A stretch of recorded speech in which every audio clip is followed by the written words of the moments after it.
Astrid Viisma-Kass, siin Pärnu finantskonverentsil võtsite just vastu aasta mõjukaima finantsjuhi tiitli, samamoodi parima kolleegi tiitli ja mitte kaua aega tagasi sai Magnetic MRO-ga aasta ettevõtte tiitli.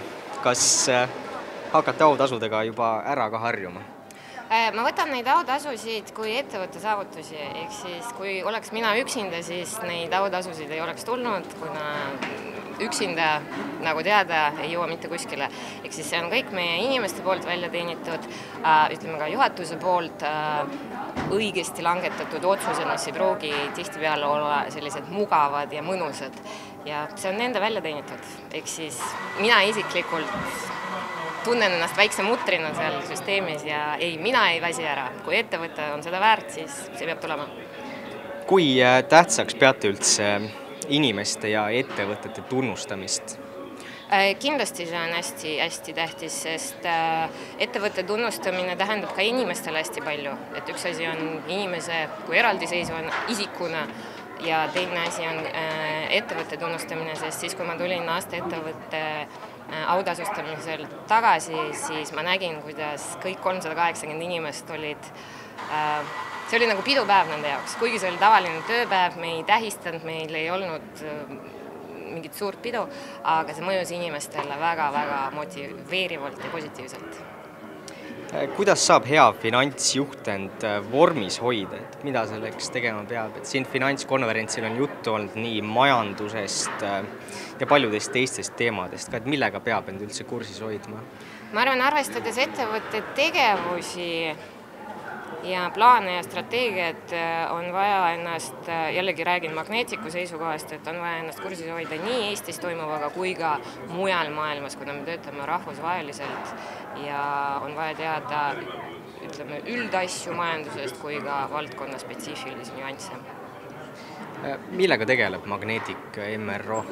Magnetic MRO on Maintenance Repair Organization, see on siis MRO dešifreerimine.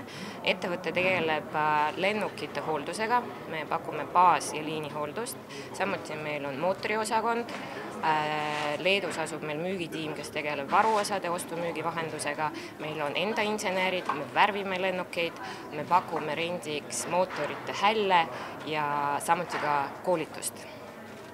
Hiljuti omandas Magnetic MROs osalusega Hiina ettevõtte Hangxin Aviation Technology. Kuidas see tehinguprotsess välja nägi?